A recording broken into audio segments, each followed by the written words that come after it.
आषाढ़ अमावस्या व्रत कथा। हिंदू पंचांग के अनुसार आषाढ़ मास हिंदू वर्ष का चौथा महीना होता है। इस महीने की समाप्ति के बाद वर्षा ऋतु प्रारंभ होती है। धार्मिक रूप से अमावस्या तिथि को अत्यधिक महत्वपूर्ण माना गया है। साथ ही आषाढ़ अमावस्या को दान पुण्य व पितरों की आत्मा की शांति के लिए किए जाने वाले धार्मिक कार्य विशेष फलदायी माने जाते हैं। यह अमावस्या किसानों के लिए भी विशेष महत्व रखती है, क्योंकि इस दिन हल और खेती में उपयोग होने वाले उपकरणों की पूजा की जाती है। इसलिए इसे हलहारिणी अमावस्या भी कहा जाता है। अमावस्या तिथि पर कई लोग अपने पितरों को प्रसन्न करने के लिए श्राद्ध कर्म करते हैं। इस दिन पितृ तर्पण, नदी स्नान और दान पुण्य आदि करना ज्यादा फलदायी माना जाता है। इतना ही नहीं, यह तिथि पितृ दोष से मुक्ति दिलाने में सहायक मानी गई है। अतः पितृ कर्म के लिए यह तिथि बेहद शुभ मानी जाती है। अब आइए श्रवण करते हैं आषाढ़ अमावस्या व्रत कथा। एक समय की बात है, एक ब्राह्मण अपनी पत्नी के साथ रहता था। वो दोनों ही भगवान विष्णु के बहुत बड़े भक्त थे। दोनों प्रतिदिन अपना ज्यादातर समय भगवान के ध्यान और पूजा पाठ में बिताते थे। ब्राह्मण का घर धन धान्य से भरा हुआ था, किंतु संतान न होने के कारण यह दंपति अत्यंत दुखी रहता था। एक दिन ब्राह्मण ने अपनी पत्नी से कहा कि मैं तपस्या करने के लिए वन में जा रहा हूँ। इसके बाद वह भगवान पर भरोसा और संतान की कामना लेकर वन में तपस्या करने के लिए चला गया। ब्राह्मण को कठोर तपस्या करते हुए कई वर्ष बीत गए, लेकिन उसे फल की प्राप्ति नहीं हुई। अंत में हार मानकर ब्राह्मण ने अपने जीवन को समाप्त करने का निर्णय लिया। अपने जीवन समाप्त करने के बारे में सोचकर उसने पेड़ की डाली पर फांसी का फंदा डाल दिया और अपने गले पर बांधने लगा। तभी वहां पर अमावस्या प्रकट होकर बोली, हे ब्राह्मण, तुम्हारे भाग्य में 7 जन्म तक कोई संतान नहीं लिखी है, किंतु मैं तुम्हें 2 कन्या का वरदान देती हूँ। तुम अपनी एक कन्या का नाम अमावस्या रखना और दूसरी का नाम पूनम रख देना। तुम अपनी स्त्री से कहना कि वह 1 वर्ष तक अमावस्या का व्रत रखे और अमावस्या के दिन 1 कटोरी चावल भरकर उस पर दक्षिणा रखकर दान कर दे। अमावस्या की बातें सुनकर ब्राह्मण घर आया और ये पूरा वृतांत उसने अपनी पत्नी को सुनाया। सुख अमावस्या के आदेश अनुसार ब्राह्मणी ने व्रत रखना आरंभ कर दिया। कुछ दिनों बाद ब्राह्मण के घर 2 कन्याओं ने जन्म लिया, जिसमें से एक कन्या का नाम अमावस्या और दूसरी का नाम पूनम रखा गया। जब ब्राह्मण की दोनों बेटियां बड़ी हुई तो ब्राह्मण ने उनका विवाह कर दिया। बड़ी बहन अमावस्या धार्मिक प्रवृत्ति की थी। वह काफी समय भगवान की पूजा और धर्म कर्म में व्यतीत करती थी। इसके विपरीत पूनम भगवान को बिल्कुल भी नहीं मानती थी। बड़ी बहन अमावस्या के घर में सुख समृद्धि का भंडार था, पर छोटी बहन के घर में दरिद्रता छाई थी। जब बड़ी बहन अमावस्या को अपनी छोटी बहन पूनम के बारे में पता चला कि वो बहुत दुखी है, तब अमावस्या अपनी बहन के लिए ढेर सारा सामान लेकर उससे मिलने गई। छोटी बहन के घर पहुंचकर अमावस्या ने उसे 1 वर्ष तक सुख अमावस्या का व्रत करने की सलाह दी। साथ ही अमावस्या ने व्रत को विधि पूर्वक करने के बारे में पूनम को बताते हुए ये भी कहा कि तुम 1 वर्ष तक सुख अमावस्या का व्रत करना और 1 कटोरे में चावल भरकर उसे दान कर देना। ऐसा करने से तुम्हारे सभी कष्ट दूर हो जाएंगे और घर में सुख समृद्धि आएगी।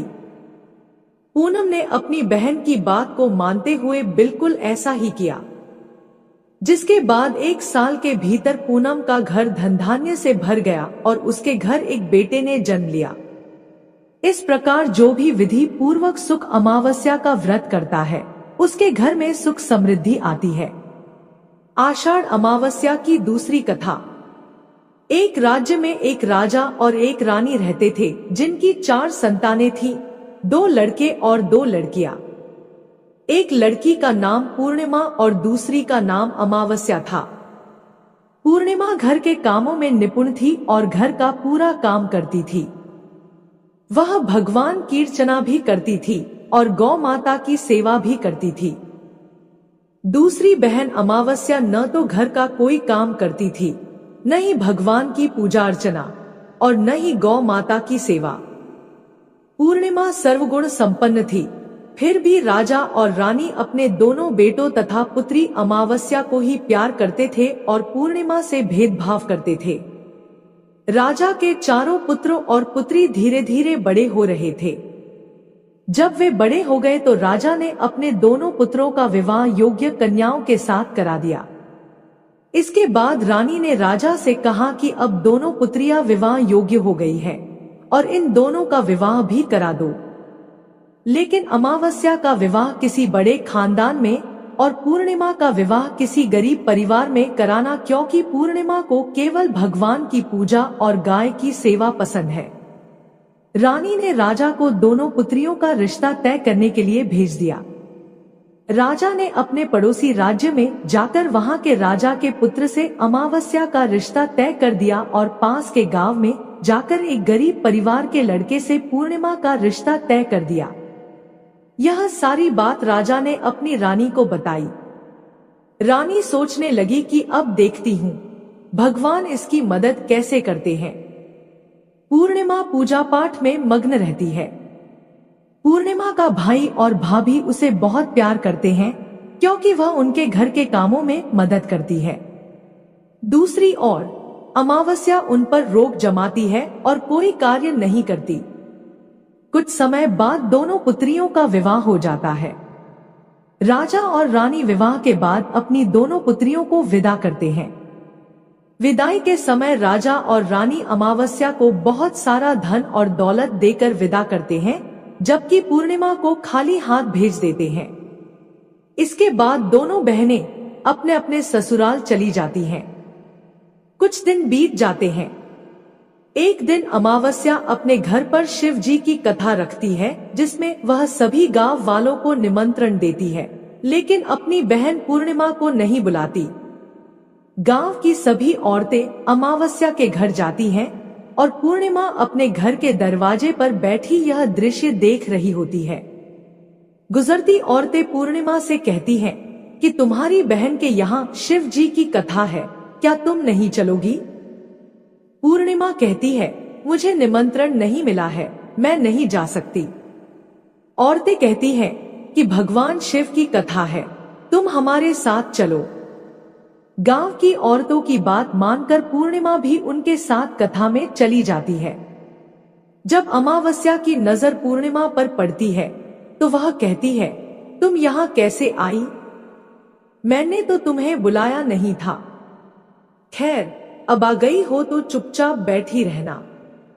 अमावस्या पूर्णिमा की गरीबी का भी मजाक उड़ाती है। पूर्णिमा की आंखों में आंसू आ जाते हैं और वह मन ही मन भगवान शिव से विनती करती है, हे भगवान, क्या पूजा पाठ करना गलत है? गौ माता की सेवा करना गलत है? मेरी गलती क्या है? आप मुझ पर कृपा कब करेंगे? कथा पूरी होने पर अमावस्या भगवान का प्रसाद बांटने लगती है। वह सभी को प्रसाद देती है, लेकिन पूर्णिमा को नहीं देती।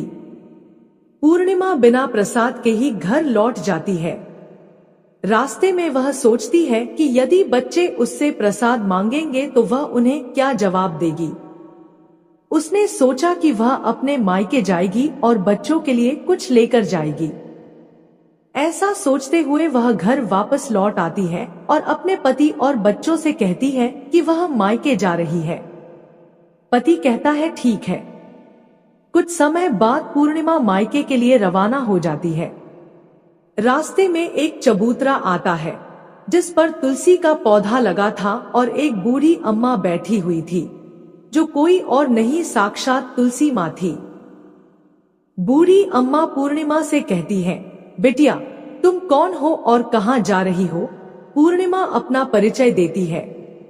बूढ़ी अम्मा कहती है, यहाँ तुलसी का पौधा सूख रहा है, इसमें थोड़ा सा पानी डाल दो और चबूतरे की साफ सफाई कर दो ताकि मुझे ठंडक मिले।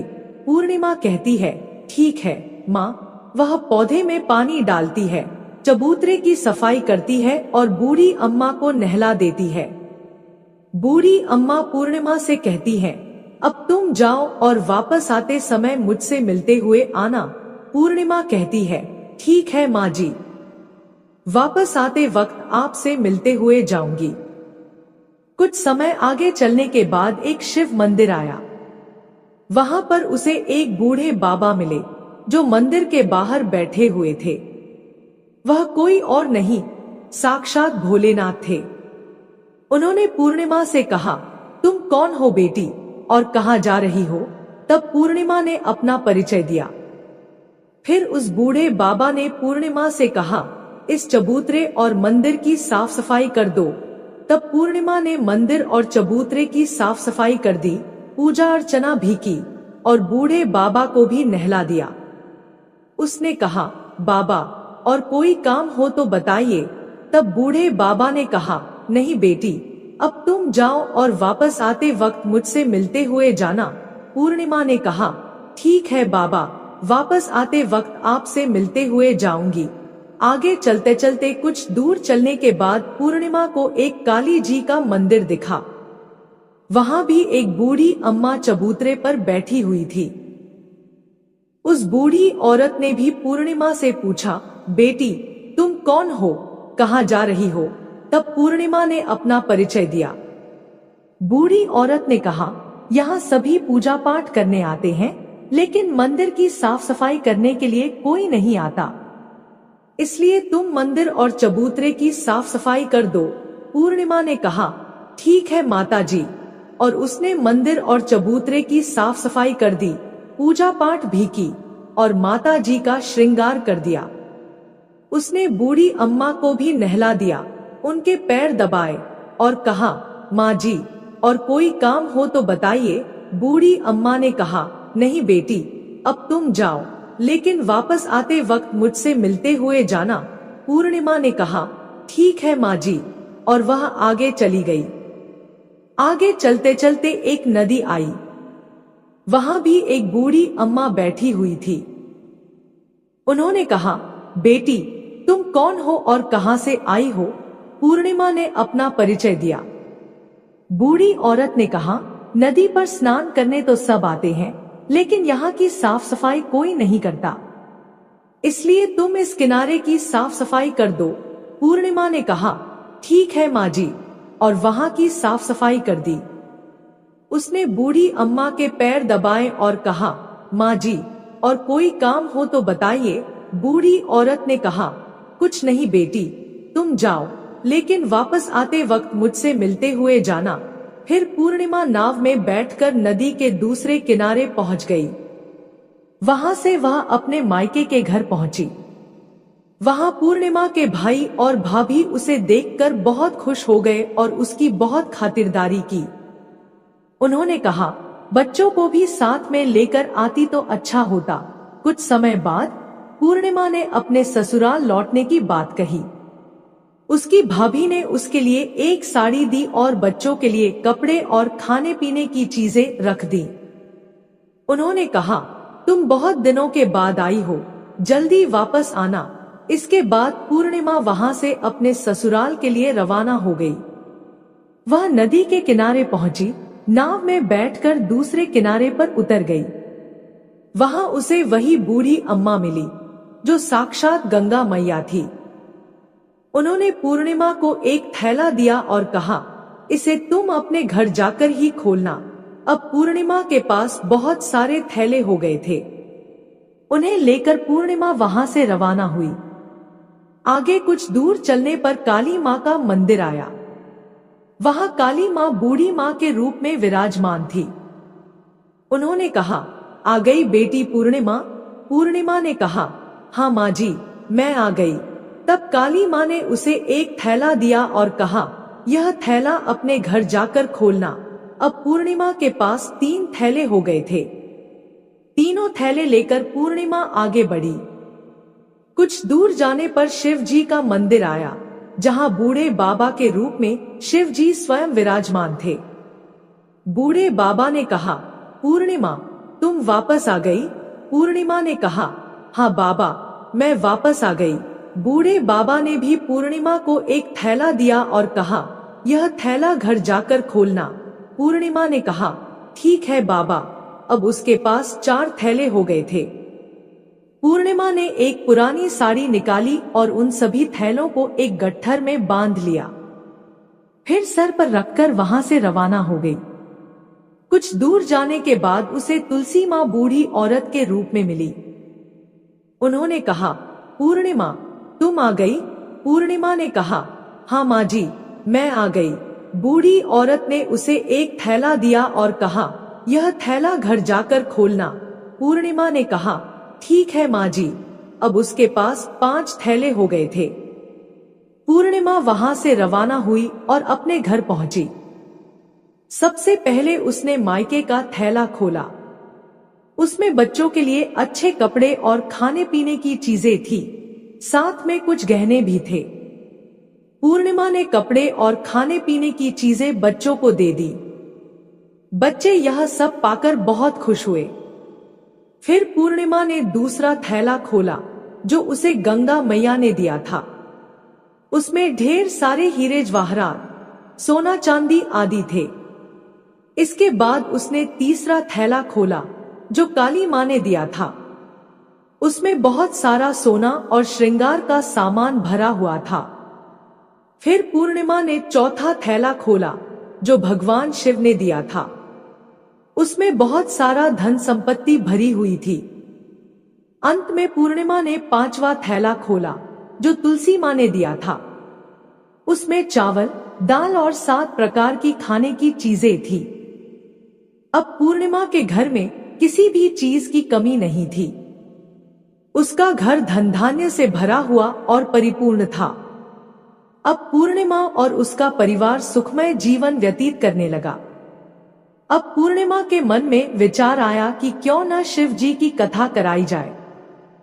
उसने शिव जी की कथा का कार्यक्रम रखा और गांव के सभी लोगों को निमंत्रण दिया। पूर्णिमा ने अपनी बहन अमावस्या को भी शिव जी की कथा के लिए अपने घर बुलाया। जब अमावस्या पूर्णिमा के घर शिव जी की कथा में आई तो उसने देखा कि पूर्णिमा के घर में किसी भी चीज की कोई कमी नहीं है। इतना सारा धन दौलत देखकर अमावस्या आश्चर्यचकित हो गई। उसने पूर्णिमा से पूछा, तुम्हारे घर में इतनी धन और दौलत कहां से आई? पूर्णिमा ने कहा, बहन, तुमने शिव जी की कथा में मुझे नहीं बुलाया था, फिर भी मैं चली आई और तुमने मुझे प्रसाद तक नहीं दिया और मेरी गरीबी का मजाक भी उड़ाया। उसके बाद मैं अपने घर आ गई और रास्ते में सोच रही थी कि अपने मायके जाऊंगी। मैं मायके गई और जो कुछ घटना इस बीच हुई वह सब तुम्हें बताती हूँ। अमावस्या ने कहा, तुम भी मुझे प्रसाद मत दो और मुझे डांट लो। लेकिन पूर्णिमा ने कहा, यह तो भगवान का प्रसाद है, मैं तो सबको दूंगी और तुम्हें भी दूंगी। फिर भी अमावस्या ने प्रसाद नहीं लिया और सीधे अपने घर चली गई। घर जाकर उसने अपने बच्चों से कहा कि वह मायके जाने के लिए तैयार हो जाए। मायके के लिए निकल गई।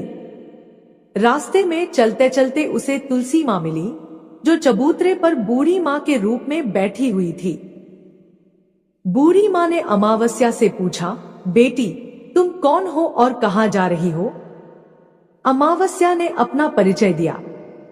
बूढ़ी माँ ने कहा, बेटी, यह तुलसी का पौधा सूख रहा है, इसमें थोड़ा सा पानी डाल दो और इस चबूतरे की साफ सफाई कर दो। इस पर अमावस्या ने कहा, बुढ़िया, तुझे दिखाई नहीं दे रहा कि मैंने इतनी महंगी साड़ी पहन रखी है? यह गंदी हो जाएगी। ऐसा कहकर वह वहां से आगे चली गई।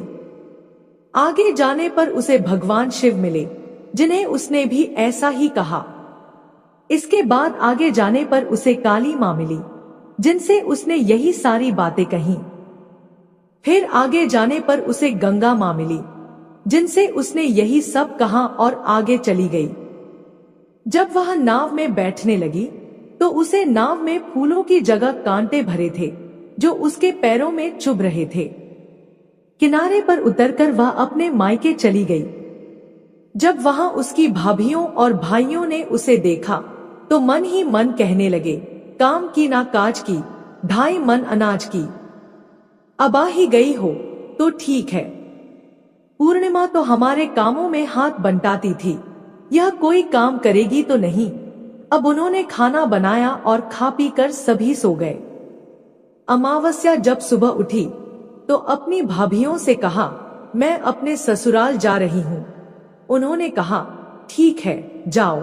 अमावस्या ने कहा, पूर्णिमा को तो तुमने एक थैला दिया था, मुझे कुछ नहीं दोगे क्या? भाई और भाभी ने कहा, तुम घर जाओ, थैले तुम्हारे घर पहुंच जाएंगे। फिर अमावस्या वहां से निकल गई और नदी के किनारे पर पहुंची। वहां गंगा माँ बूढ़ी औरत का रूप धारण करके बैठी हुई थी। बूढ़ी माँ ने कहा, आ गई बेटी? तो उसने कहा, हाँ मैं आ गई।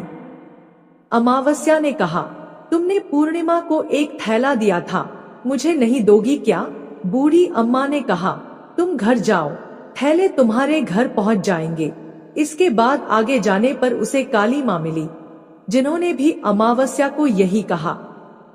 फिर आगे जाने पर उसे भगवान शिव मिले, जिन्होंने भी अमावस्या से यही कहा।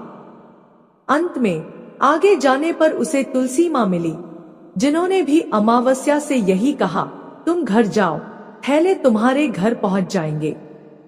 अमावस्या अपने घर पहुंची और आंगन में देखा कि वहां पर 5 थैले पड़े हुए थे। अमावस्या ने मन ही मन सोचा, अब तो मेरे पास बहुत सारी धन और दौलत आ जाएगी। उसने जल्दी जल्दी सभी थैलों को खोला। किसी में मिट्टी थी तो किसी में पत्थर, किसी में कंकर और किसी में कोयला। उसे मायके से भी कुछ नहीं मिला था, इन थैलों में भी कुछ नहीं था। अमावस्या दौड़ती हुई पूर्णिमा के घर गई और कहने लगी, तुम्हें तो इतना सब कुछ मिला, मुझे तो कुछ नहीं मिला। आखिर क्यों? पूर्णिमा ने कहा, जब मैं अपने मायके जाती हूँ तो अपनी भाभियों के साथ उनके कामों में हाथ बंटाती हूँ, उनके साथ मिलकर काम करती हूँ। लेकिन तुम ऐसा कुछ नहीं करती और उनकी इज्जत भी नहीं करती, इसीलिए वह तुम्हें भला क्या देंगे? इसके बाद तुमने गंगा माँ, काली माँ और भगवान शिव को ठुकरा दिया, इसलिए उन्होंने भी तुम्हें कुछ नहीं दिया। अमावस्या ने कहा, बहन तुम मुझे माफ कर दो, मैंने तुम पर हमेशा अत्याचार किया है। मुझे कुछ नहीं मिला तो कोई बात नहीं, मैं भी भगवान की भक्ति करूंगी और सब कुछ प्राप्त कर लूंगी। मुझे इन सब चीजों का रहस्य बताओ। पूर्णिमा ने कहा, तुम 3 सूत्र का ज्ञान ले लो और उसकी कथा करना। पहले सूत्र में दया मांगना, दूसरे सूत्र में कथा मांगना और तीसरे सूत्र में 108 बार नमः शिवाय का जाप करना। बहन, भगवान ने यह सूत्र दिए हैं, इन्हें अपने हृदय में बसा लेना। मैंने भी यह 3 सूत्र अपने जीवन में अपनाए थे और सच्चे मन से भगवान की भक्ति पूजा पाठ की थी। फिर भगवान ने मुझे यह सब कुछ दिया। तुम्हारे पास जो कुछ था वह भी सब खत्म हो गया। इसके बाद अमावस्या अपने घर गई और भगवान की पूजा पाठ करने लगी। उसने भगवान शिव से माफी मांगी, गौ माता की सेवा की और दूसरों की मदद करने लगी। जय श्री हरि विष्णु।